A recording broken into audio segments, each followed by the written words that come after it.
Good afternoon, everyone.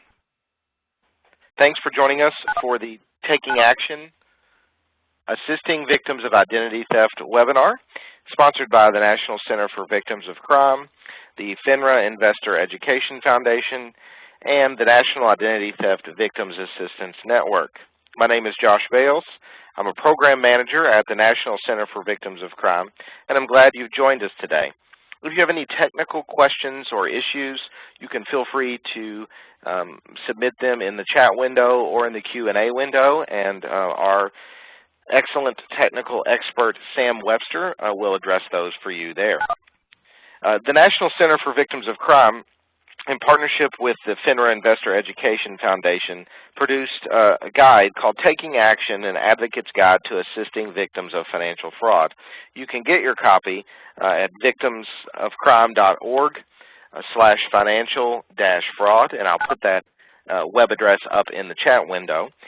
But that guide spawned further work in the field of working with financial fraud victims.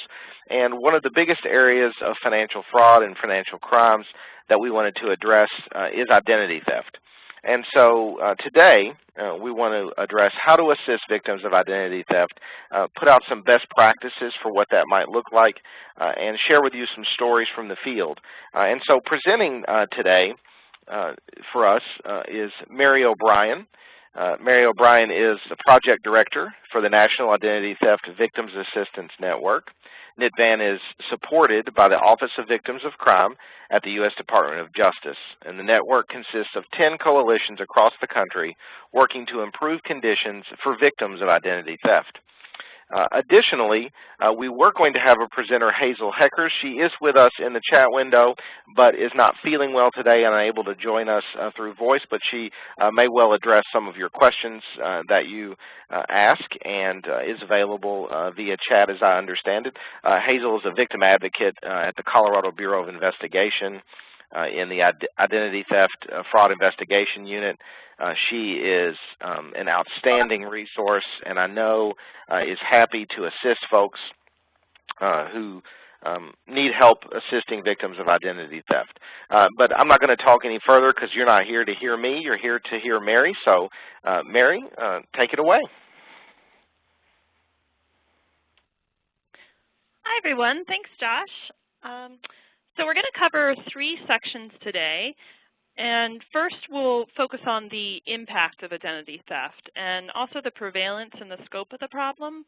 And in the second part, we're going to provide strategies for assisting victims, including basic steps that might be involved in different types of identity theft cases, and also general approaches that advocates can take. And then in the third section, we recognize that the basic steps really just hit the tip of the iceberg, and in many cases, the identity theft can be incredibly complex. So what we want to really do here is arm you with your next steps for finding training, networking opportunities, online, ready-to-use resources, materials to hand out to victims, to better train yourself as well. Just a whole bunch of good next steps for you to take to further your knowledge. So, part 1, what is this crime and what is its impact? Throughout this section, we're going to use the real words of victims who have been assisted by Hazel Heckers and her colleagues at the Colorado Bureau of Investigation, which operates the nation's only 24/7 free identity theft hotline, or the coalition partners. So some of the victims maybe have been helped by those folks. So those quotes will illustrate really the complexity of the crime, the impact, and the consequences in victims' lives. So, what is identity theft? Well, some people you might ask this question to might say, well, it's when somebody steals your credit card information, and your bank calls you right away and they say, don't worry, we'll fix it. You'll be covered. You might have to come into the bank. You might have to sign something that the bank asks you to sign, saying that you didn't spend this money, that sort of thing. But no big deal, right? So in reality, those of us who work on identity theft cases know that type of just simple credit card fraud is just one of many, many types of identity theft that are oftentimes much more complex. And in fact, those of us that work, and a lot of folks on the phone here might realize that identity theft can often be our most complex cases that we come across. So for those of us in the field, that's always a funny answer when people think it's just related to very simple credit card theft.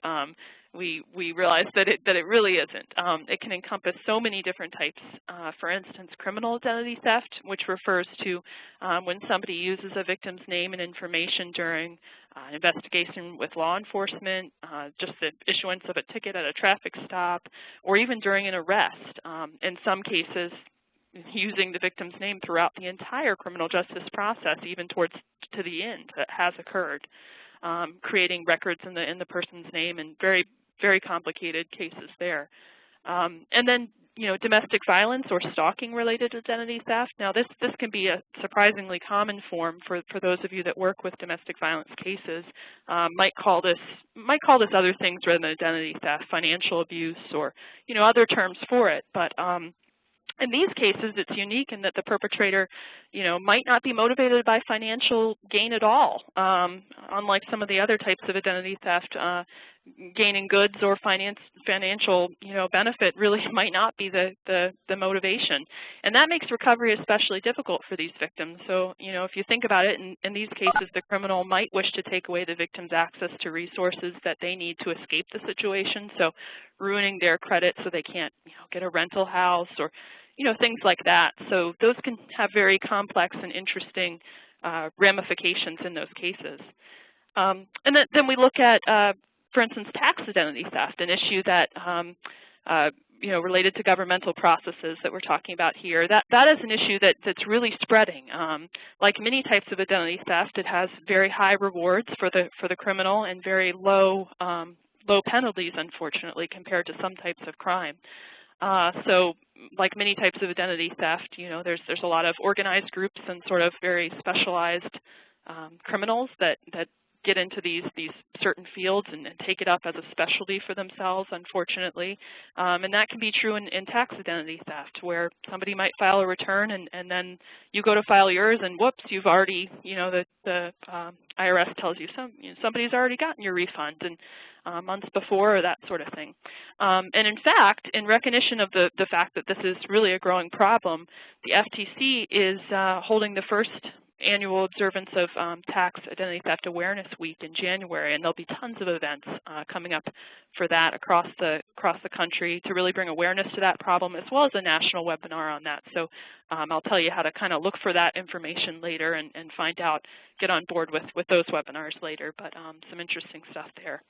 So that's just really a snapshot, and the coalitions that I work with really, all cover very interesting populations in terms of their focuses. Some of the coalitions within the National Identity Theft Victims Assistance Network deal specifically with interfamilial identity theft, so children and seniors. Some have done a lot of work for foster children whose identities are very readily available to a whole bunch of folks that might have access to that information as they work their way through the system. Their paperwork, and then all children going through the school system, their information is oftentimes quite available for thieves to steal. So there's just some very multifaceted ways that identity theft can show itself in your office as somebody that might help victims. So and just to kind of start with a quote. We talked, we haven't talked really much about medical identity theft. That was on the previous slide. And this quote really illustrates some of the horrors of what can happen. Medical identity theft can be deadly, honestly, for the victim. So, in this case, the mother of a 5-year-old child whose health history is now completely changed, and due to a lot of HIPAA regulations and all sorts of complications like that, medical identity theft is especially a problem to clean up, because once your records once the victim's records are mingled with the criminal's records, the criminal has HIPAA rights to certain privacy that, all of that needs to be untangled. So oftentimes there's a lot of confusion over how those rights interact with the victim's rights, and the victim's right to have a clean and truthful medical record and all of that can be often obscured. And this can lead to wrong blood types being on charts. Somebody saying, well, your appendix was already taken out, so we're not going to cover that procedure, or all sorts of things that in reality really have happened to quite a few people. So speaking of the consequences, beyond the emotional impact, the real-life consequences of identity theft can be really traumatic in that, in one of the worst-case scenarios, medical identity theft can lead to death, but also imagine getting pulled over for a traffic stop and being told that you have a warrant for your arrest out and you don't have any idea what any of that's about. So just to read another quote from a victim. It just feels hopeless. This has affected every single aspect of my life. I can't even go to the grocery store and write a check because the thieves have ruined my credibility. I lost my disability because someone was working using my social security number. I can't get a mortgage because someone else got a home in my name and was foreclosed. I even got detained by the police on a traffic stop because one of these bad guys has an outstanding warrant in my name. It's like the invasion of the body snatchers, only they stole my soul. It seems like I don't even exist anymore. I wonder, what's the point in going on? So that victim, as you can tell, has, suffered real consequences and is having sort of suicidal thoughts about the hopelessness of the situation that the victim perceives, and is in need of somebody to help in that situation. So what does the data tell us? Well, thanks to a collaboration between the Office for Victims of Crime, OVC, and Federal Trade Commission, FTC, and the Bureau of Justice Statistics, a few years ago we got our first national sample, far-reaching national sample of victim impact for identity theft. And really we can compare this to a lot of the data that the FTC has through the Consumer Sentinel process that some of you guys might be aware of. But these really gave a brighter picture into the impact to these victims, and it was the BJS supplement did. Now, next month, BJS will be releasing brand new data, and it's pretty exciting for those of us that are data nerds, but also for everybody who helps identity theft victims. There's implications for this data and in your work helping victims. So next month we'll host a webinar, NITFAN and BJS, to discuss some of the data. So look forward to that, and it'll be interesting to see how identity theft has grown or changed or that sort of thing. But at any rate, we know that quite a few people have experienced some form of identity theft, nearly 12 million in a 2-year period. And then the financial cost, over 17 billion. And then per victim, the cost out of pocket in recovering from the crime is enormous. And then out of that nearly 12 million victims of identity theft, a subset of those, 3 million, experienced sort of greater issues than just being called by their bank and credit card fraud and that sort of thing. For these 3 million, they experienced sort of deeper impacts, like we talked about, utilities cut off, being arrested, health records being messed up, child support for children they don't know about, and families they never had, and that sort of thing.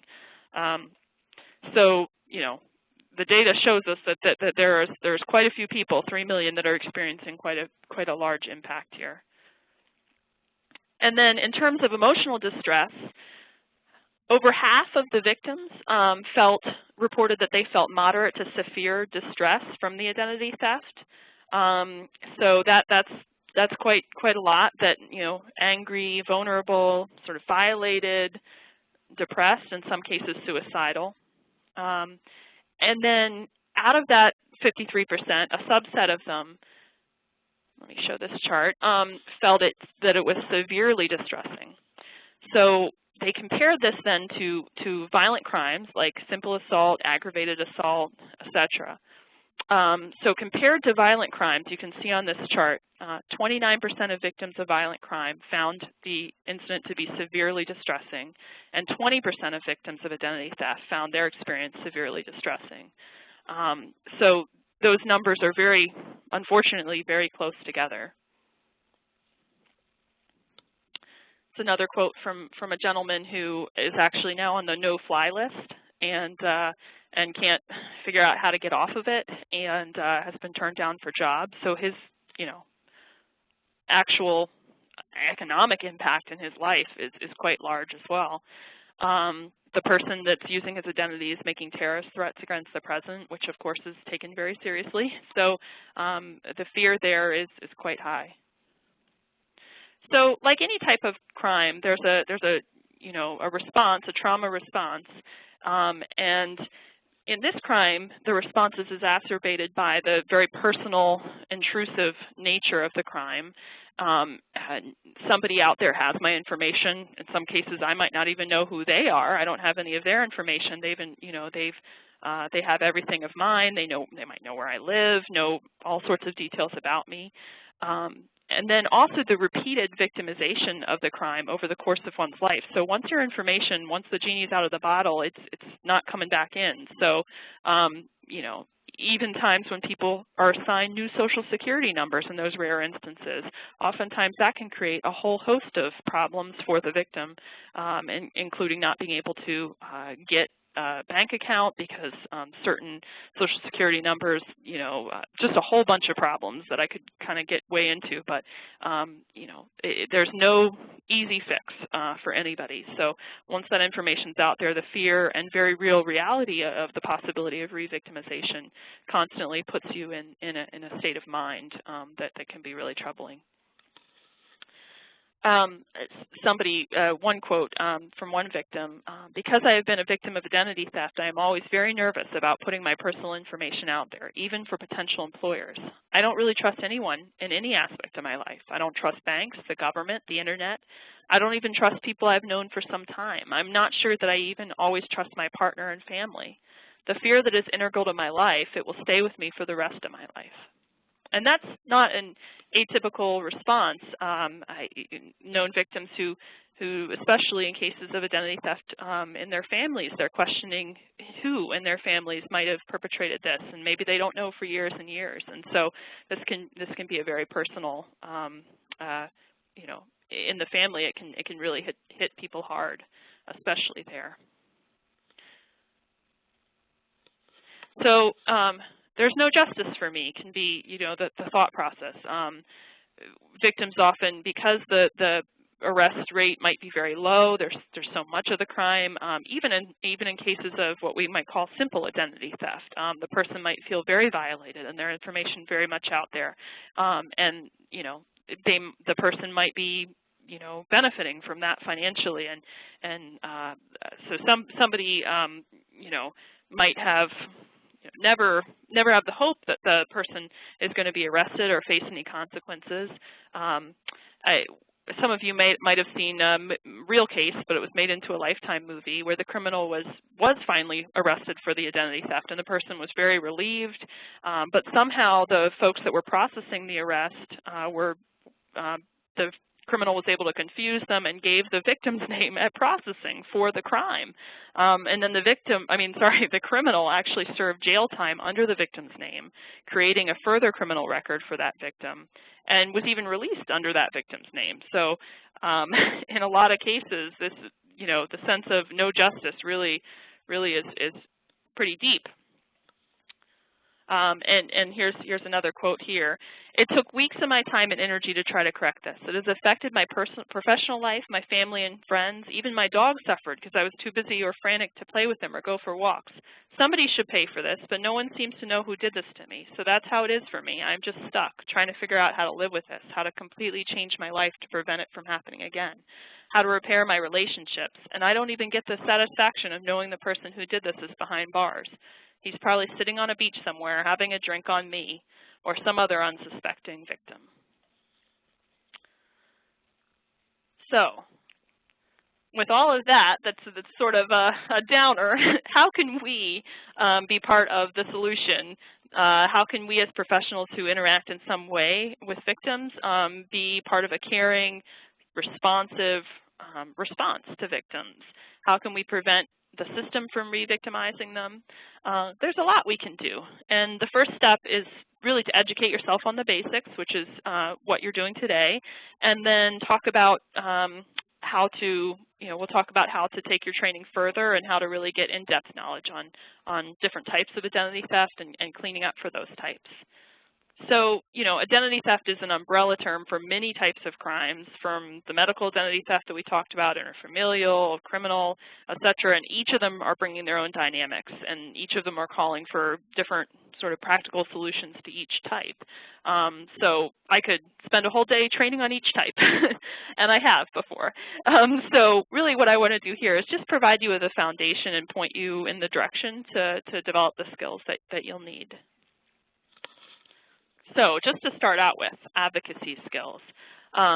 Keep in mind that you might be the first person to listen to the victim in a real way. They may have talked to the bank who has told them, you're not the victim. I mean, how many people, even on this call, I bet have even suffered from very basic types of identity theft, perhaps, and have been told by a bank, well, you're not the victim. We're the victim. We're suffering the cost. We're bearing that burden, and that sort of thing. So even in those simple cases, to be told you're not the victim is just incredibly hurtful and frustrating, when you might not be able to even buy groceries that week if your money's held up, or even if you are going to get it back, et cetera. So even in those simple cases, nobody may have listened to you at all. So just think about in those very deep cases how it might feel to actually be listened to in a supportive setting. And then, yeah, blame the perpetrator. So a lot of people say, well, what, you left your purse out, or used your credit card in that at that gas station, or I mean, a lot of people in the victim's life, friends or family or whatever, might be already sort of asking them what they did, or your partner stole your identity. Oh, you shouldn't be in that relationship, or what? There could be a lot of things going on there. So make sure not to blame the victim, and then letting them know that the feelings that they're having are actually something that a lot of victims feel. So they might feel like, geez, this is just identity theft. I mean, geez, what's wrong with me? Why am I so depressed? Why am I so anxious? Well, no, actually, a lot of people don't realize this, but now we all do, that identity theft victims do feel a lot of these things, and it is very impactful to them. So the first thing you want to do is, in helping a victim, is to assess the extent of the crime. So let's say the crime oftentimes crosses state boundaries. That might often be the case. So there might be a lot more that needs to be involved if it crosses state boundaries, and if different types of identity theft are involved, dealing with different agencies, that sort of thing. And then in most cases, like I said, the crime will be ongoing, or it will reemerge later or pop back up, especially if information has been sold through brokers who would then use that information again down the line to fund, let's say, the meth trade, or all sorts of crazy things. So once your information's out there, it's very likely that it would be ongoing. But assessing if it's ongoing, right now, and how able is the victim to act on their behalf in the case of children or people that have disabilities due to age or that sort of thing that might need more help and more advocacy. So keep in mind that having a knowledgeable victim advocate is very helpful to victims, and it's very important that that you do seek the training that you need so that you don't, cause further damage. And just to kind of illustrate this point, how some sort of sad quotes, but this quote is very telling of how a victim advocate was able to help. Wow, I thought I just had to worry about correcting my credit, but then my advocate told me that I also had a criminal history and an FBI record and outstanding warrants. Suddenly that bad credit score didn't seem as important. I am so grateful that I worked with someone who knew what to do, because it was all so overwhelming for me. She walked me through every step, one at a time, until I was on my way to correcting things. and she checked in with me to make sure I was okay and still following up. I wanted to quit many times, but there she was encouraging me and telling me not to stop. And she was right. Things are looking better now. I can finally see daylight. So the point to get from this is if you do need to refer a client to an expert, do so. You know, if something is beyond you, do so, because it's important to have somebody that's very knowledgeable involved. And if you need to get help from others, and we'll talk about ways to network and do that. So just to kind of give you, I know it might be a little overwhelming, but it's overwhelming for the victims to think about all the different complex issues that might be involved in an identity theft case. So there's a lot to consider, and that's why I say really advanced training is important. But there's a basic strategy to the heart of it. So, you know, there's a lot of factors that might be involved, but basic strategy, you know, four things to remember: stopping the imposter activity, reporting the crime, repairing the damage, and then preparing the victim for re-victimization, preparing to prevent further victimization and getting things in order to be ready. So, I'm going to do 3 slides of a variety of first steps that may be involved in an identity theft case. But reporting the crime to law enforcement and completing the FTC affidavit will be helpful for many types of identity theft. So I put them in bold. Reporting the crime to law enforcement is very important, and in each state there are different laws as to whether the agencies are required to take the identity theft reports or not, and whether online reports are available for victims to complete, or whether they have to go into the agency, whether the victim has to report in the jurisdiction where they live or where the crime occurred. So there could be a lot of people pointing fingers, well, report there, no, report there, and getting the runaround. So arming yourself with the facts, you can go to identitytheftnetwork.org, and we'll have that site up again towards the end. There's a resource map on the site. We'll talk more about that, but you can learn what the laws are, what the rules are in your area for reporting to law enforcement. So why, some of you may have heard about completing the FTC affidavit. Why report to the FTC? Well, it is optional, but it can be very helpful to the victim, because once you have the FTC affidavit and the law enforcement report, you have access as a victim to quite a few more rights than you otherwise would. So when you have those things, when you have that record, you are able to do things like place an extended fraud alert on your credit reports. And I'll just talk about that in a second, but you're able to have your right to do that. You can prevent the company from selling or placing for collection the bad debts as a result of the identity theft, the refurbishing of fraudulent info to the credit reporting agencies. You can block the fraudulent info from your credit report. All sorts of things that you can have access to if you do this. Now, just keep in mind, though, when you think of all these steps, what if the victim you're helping knows their perpetrator and loves that perpetrator, their son or daughter, let's say? So there's a lot of things that could be sort of hard when, for that victim when you talk about making that report. Okay. So some other first steps that might be involved. I mentioned the fraud alert and the credit freeze for financial types of identity theft. An extended fraud alert might be something somebody in that situation would consider that lasts for 7 years and entitles them to additional free credit reports that they can have access to. And some states, will have a freeze or restricting access to the credit report, so that could help victims prevent people from opening new accounts in their name, financial accounts. So when that person tries to run that credit check and open some account, let's say buy a car or whatever, they'll run up against, oh, this account, this report has been freezed. So they'll need a PIN in order to access that. But keep in mind, again, this is for financial types of crime. A fraud alert and a credit freeze really won't stop ongoing fraud or protect existing accounts or help with non-financial account fraud. So let's say a company like a hospital or a utility company in some cases, might not check the credit report before they open the account or provide the service, etc. So that won't help in those cases. So a lot of times when you see, here's how you help with identity theft, they're really talking about financial identity theft, and there's just so many other things to consider that are some of them that are listed here. And then some others, replacing documents, getting ready again for re-victimization, making sure everything's in order, child support payments, school records, etc. We could go on.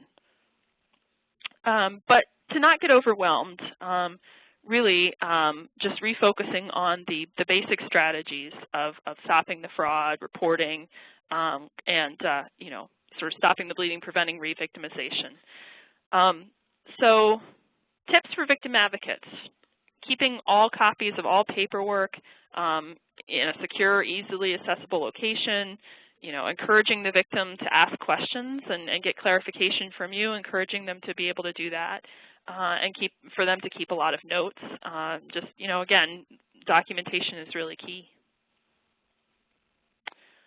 So keep in mind that this type of work, helping these victims, it will take a lot of time, and it will require you to work with colleagues at other agencies and organizations in your community and statewide and federal. And so it really does call for collaborative working together. So that brings us to our final section, speaking of collaboration.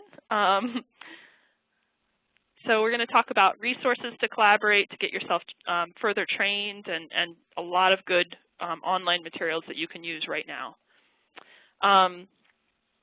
So the Office for Victims of Crime has created funding which currently the project I'm on has received to build the field's capacity to address identity theft victims' needs. And the thought really was that the field was lacking in a lot of coordination on this problem for victims. So as a result, the network was created, and 10 coalitions which are part of the national network that you can see here. And you can find out much more than I have time to talk about here online if you're interested. Some of you may be in states that currently have a coalition. Some of you may be interested in creating coalitions in your area and want to know how this happened. And so please do contact us and get online and learn more. We have Facebook, of course, and Twitter, but the website also has quite a lot of good resources, which I'll talk about in a second. So, and the coalitions really do some interesting things, but sort of at the core of each one is community awareness campaigns, heightening awareness, and educating professionals, whether that be law enforcement to take reports, victim service providers to provide deeper, better service, that sort of thing. And then finally, systems level change. So the larger goal of really changing the way a system responds to the victims. So whether that's police department policy, development of MOUs between agencies and organizations, laws and regulations, and all sorts of different ways the coalitions have tackled that. So I mentioned the website. There's a ton up there now. There's a calendar of events. So we train on specific issues related to all different types of identity theft, and you can find out about that. You can subscribe to get the latest news. There's the news feed there that you can see. I mentioned the resource map, so you can understand in your state what your laws and regulations are and your resources for these victims. There's also the Get Help tab, which is directed at victims themselves for all different types of victimization, employment-related, senior, child, domestic violence, all those types that we've talked about. And we've got a frequently asked questions section of the website, so questions that professionals might ask, like, can I get some outreach materials in Spanish, or how should I advise a victim that's considering buying a protection service or product and wants my opinion? Just a lot of different great FAQs there.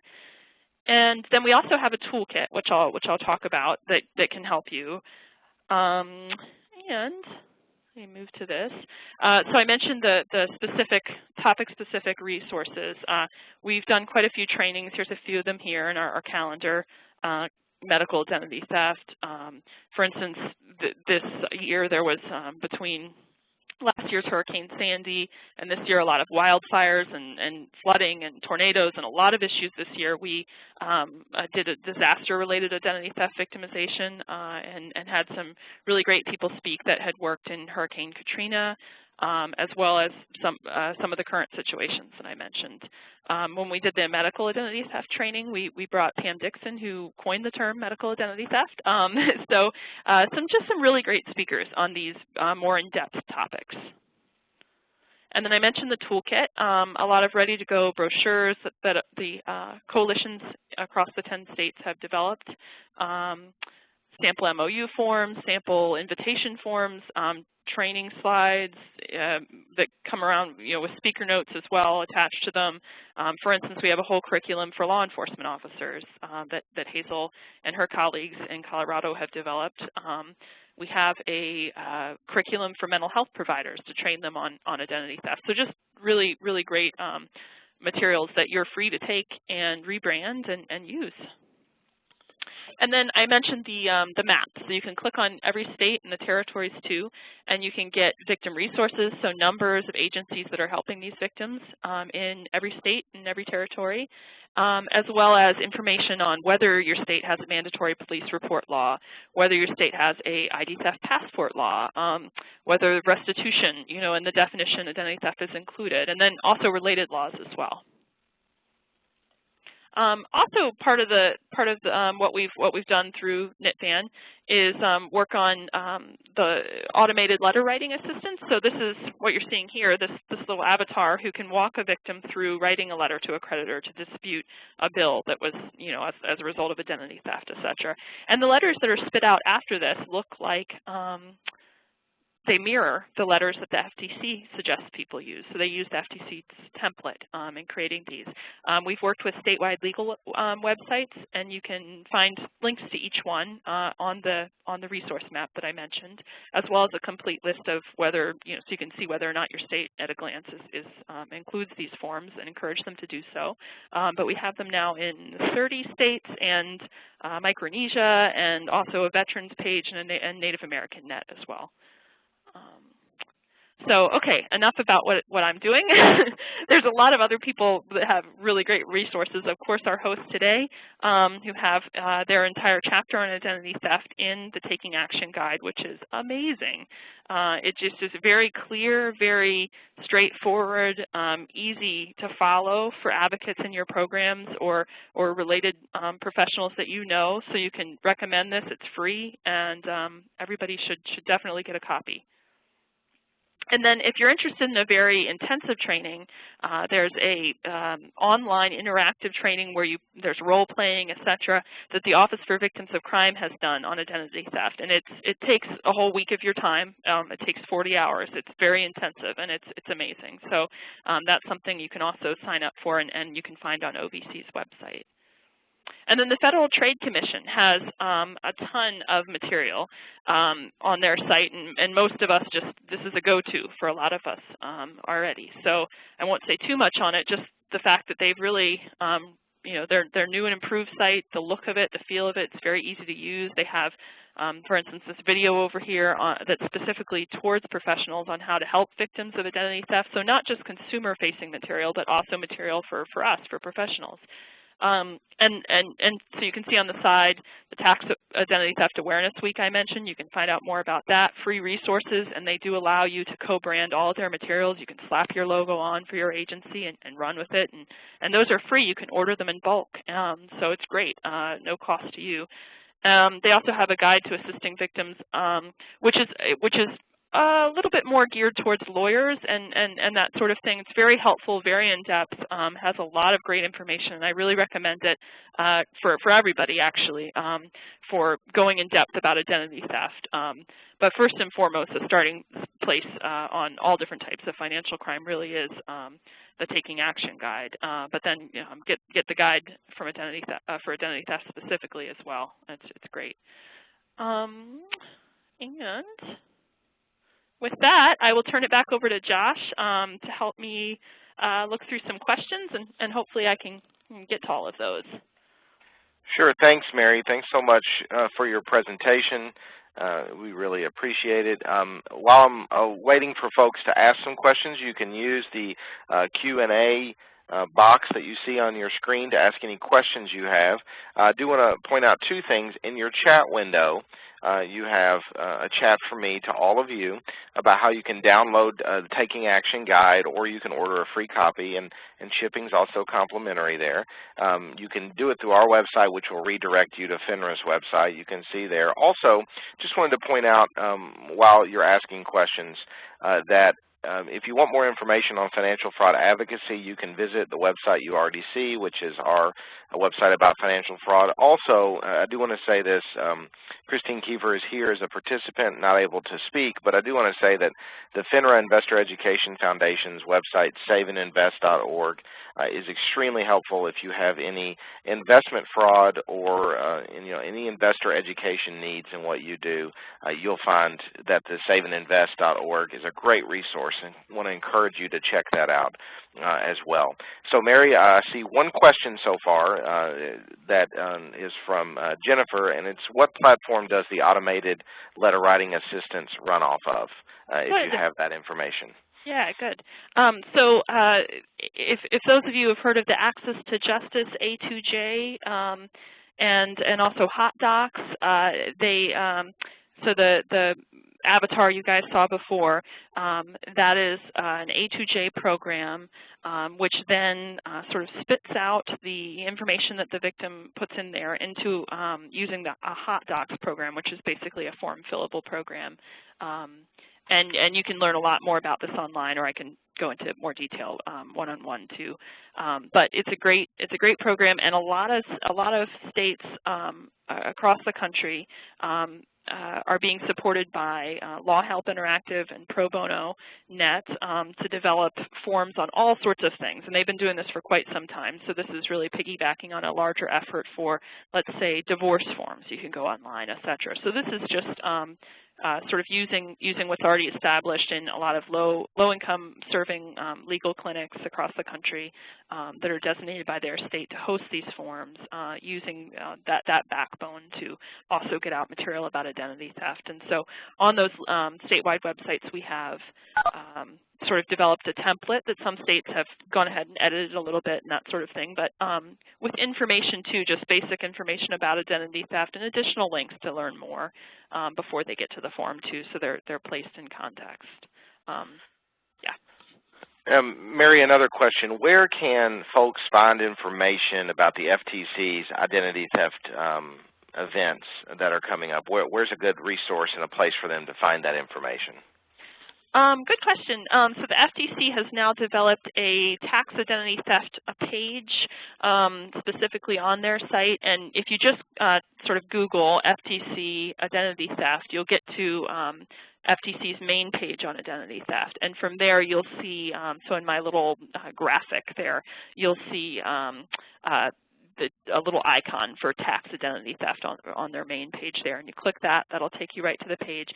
We also have linked it from our page, identitytheftnetwork.org, so you can also go to our page on identity theft, and our page is written sort of for a victim in that voice, for a victim reading it. But we also have information at the bottom about events in your area.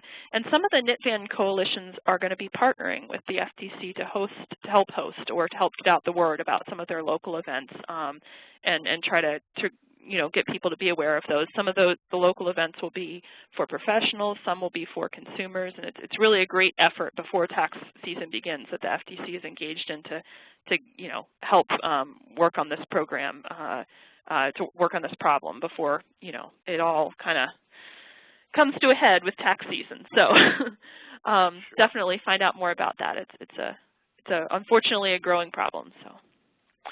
Another question is, you referred to a website previously, I think a2j.org. Is that correct?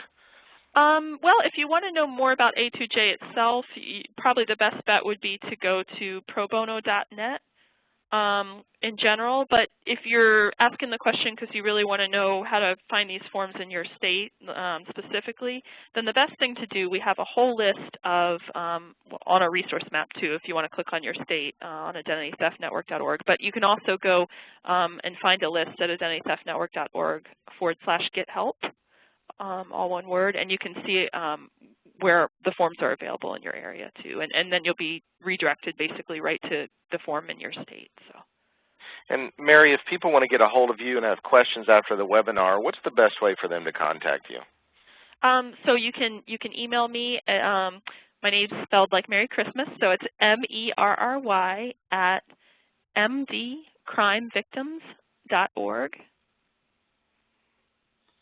And for everybody, I've posted that in the chat window as well to all participants. I've also included my email address as well. If you should have any questions after the webinar is over, you can certainly feel free to contact either of us directly, and we'll certainly help you get to the right place if we don't have the answer ourselves. I don't see any further questions. Mary, do you have anything else you would like to share with folks? No, thank you so much, Josh, for hosting.